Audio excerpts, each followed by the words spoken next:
आणि कुठल्याही पद्धतीचा संदेश या इचलकरंजी शहरातल्या मुस्लिम धर्मियांच्याकडून पुढच्या काळामध्ये दिला जाणार नाही, अशा पद्धतीचं एक वातावरण यांनी व्यासपीठावर निर्माण केलं.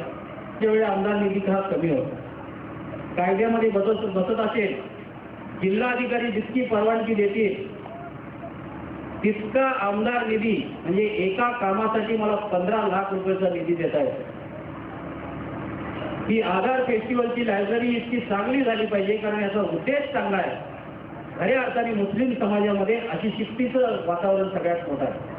हा समाज मोठ्या वर्गावर नाही, कुणी IAS अधिकारी नाही, कुणी कलेक्टर नाही, कुणी इन्स्पेक्टर नाही, कुणी मेडिकल डॉक्टर नाही, असतील मुठभर असतील, पण हा समाज अशिक्षित आहे, शिकलेला नाही. याला या समाजाच्या मुख्य धारेमध्ये राहण्याचं असेल तर हा समाज शिकला पाहिजे, यांनी तत्वज्ञान वाचलं पाहिजे.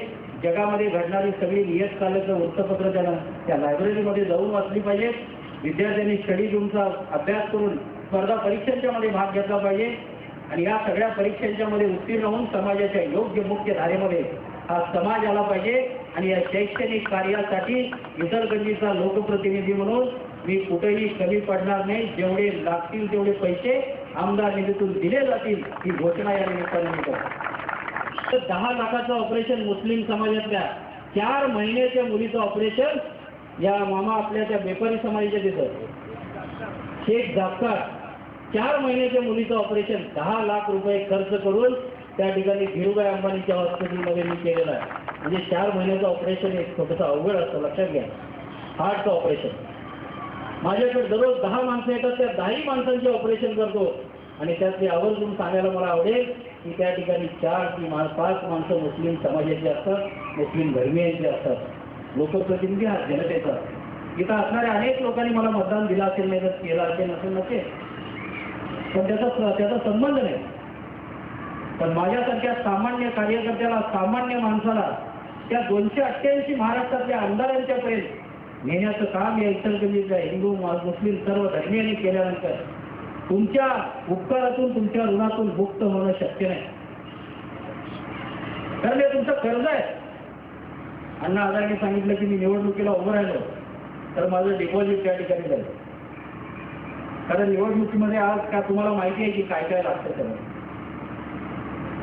आणि म्हणून आज या रमजान ईदच्या निमित्तानं आपण पवित्र चांदचं दर्शन झाल्यानंतर मुस्लिम समाजाने, मुस्लिम बांधवांनी जे पवित्र, जे मोहम्मद पैगंबराचे संदेश आहेत की माझ्या घरी खायला अन्न नसेल तर मी चुकीच्या पैशातनं केल्या जाणाऱ्या इफ्तार पार्टीला जाणार नाही, त्याच पद्धतीनं अण्णा हजारेंनी एक जनसंदेश, एक जनआंदोलनाच्या निमित्तानं लोकांच्या मध्ये एक चांगला मेसेज पोहोचवलेला आहे की तुम्ही तुमच्या अंतरात्म्याला त्या ठिकाणी विवेकाला स्मरून मी माझं मत कुठल्याही परिस्थितीमध्ये विकणार नाही, ही शपथ आज या पवित्र दिवशी घेण्याची आवश्यकता निर्माण झालेली आहे. काळ्या कुणीच वाजवल्या नाही, तर तुम्ही ठरवून बसलाय. 10 लाख विधान परिषदेला, 20 लाख इकडनं, मोठमोठे आकडे तुमच्या समोर आहेत. त्यामुळे आले तो देख लेतो इथला कमाई करते असा काहीतरी विचार असला तर तो जरूर वेगळ्या पद्धतीचा असेल. पण ज्यावेळी जनता आपलं मत विकते तिथूनच खऱ्या अर्थाने भ्रष्टाचाराला सुरुवात होते. एखादा आमदार होण्यासाठी जर 20 कोटी रुपये लागत असतील, अरे आमदार होण्यासाठी 20 कोटी घालण्यापेक्षा 20 कोटीचा उद्योग काढून स्वित्झर्लंड आणि अमेरिकेमध्ये नवरा बायको मुलं घेऊन चैनी करायला जाणं कधीही चांगलं. हा काय धंदा नाही. काही लोकांनी राजकारण धंदा म्हणून केलेला आहे, लक्षात ठेवा. राजकारण त्याग आणि समर्पण आणि सेवेच्या भावनेतलं काम करावं लागेल. माझ्यासारख्या सामान्य माणसाला, तुम्हाला माहिती आहे की मी आमदार झाल्यानंतर तुम्ही विचारा की आमदारांचे खर्च माहिती आहेत, नगरसेवकांचे खर्च माहिती आहे, आमदारांचे मोठे. मी आजच्या पवित्र दिवशी माझ्या आई वडिलांची पवित्र या पवित्र महिन्यामध्ये साऱ्यांची मी मानतो त्या माझ्या कुलदैवताची शपथ घेऊन सांगतो की मी माझ्या विचाराला एकही रुपया खर्च न करता इचलकरंजीमध्ये आमदार आहे. तुम्हाला खर्च झाला, आम्ही बघितलं तुमच्या गाड्या करत होत्या प्रचाराच्या, जो काही खर्च झाला तो माझ्या पक्षाने केला. मला सांगायला काही लाज वाटत नाही. आणि यामुळे माझा प्रत्येक दिवस आणि प्रत्येक मिनिट हा जनतेच्या सेवेसाठी आणि जनकल्याणासाठी आणि इचलकरंजीच्या सर्वांगीण आणि सर्व धर्मियांच्या विकासासाठी मी खर्च करण्याचा प्रयत्न करतोय. ही उर्मी मला जनतेच्या दिल्यातल्या या प्रामाणिक हाताच्या माध्यमातून. आणि म्हणून जर तुम्ही पवित्र पद्धतीनं मताचं दान केलं, पवित्र पद्धतीनं वागला, तर चांगले लोकप्रतिनिधी मिळतील. येणाऱ्या काळामध्ये तुमच्या समोर लोकशाहीच्या मध्ये एक चांगली संधी पण पुढच्या काळामध्ये. तुम्हाला जर काही माणसांचा कारभार मान्य असेल, सगळा इतिहास त्याचा तुम्ही तपासण्याची आवश्यकता आहे. कारण निवडणुकीमध्ये आपण स्वतःचं भाग्य विकत घेतो. लक्षात घ्या, एक नगरसेवक निवडून आल्यानंतर त्याच्या नावाने 5 वर्ष बोंबलण्याची आवश्यकता नाही. जर तो पैसे देऊन त्याला तुम्ही मतदान केलं आणि मुलाला ऍडमिशन पाहिजे, कुणाला जर दवाखान्यामध्ये न्यायचं आहे, घरची गटर साफ करायची आहे, दारात गेल्यानंतर तो सांगेल की मी फुकट निवडून आलो नाही, मी मताला 1000-500 रुपये मोजले, माझ्या दारात तू यायचं नाही. आणि म्हणून मित्रांनो, आपलं भाग्य विकत घेत असताना लोकशाहीमध्ये हा बदल करण्याची आवश्यकता असते. जर चांगला प्रतिनिधी असेल तो मग काँग्रेसमध्ये असेल, मग राष्ट्रवादीमध्ये असेल, आमच्या पार्टीमध्ये असेल, शिवसेनेमध्ये असेल, चांगल्या लोकप्रतिनिधीची निवड करा. मी या व्यासपीठाचा आधार घेऊन नगरपालिकेच्या निवडणुकीची प्रचार सभा करत नाहीये, म्हणून मी काँग्रेसला बी मतदान करा म्हणून सांगते. पण चांगला लोकप्रतिनिधी निवडून आपल्या भागातला चांगला नगरसेवक निवडण्याची संधी तुम्हाला येणाऱ्या 2 महिन्यामध्ये समोर आलेली आहे. त्यावेळी या पवित्र रमजान ईदच्या दिवशी ही पण एक प्रार्थना आणि ही पण एक संकल्प आणि ही शपथ घेण्याची आवश्यकता आहे. मी माझा लोकप्रतिनिधी, माझं भाग्य हे परमेश्वराला, अल्लाला करून त्या ठिकाणी माझं मत विकणार नाही, ही शपथ या निमित्तानं घ्यावी.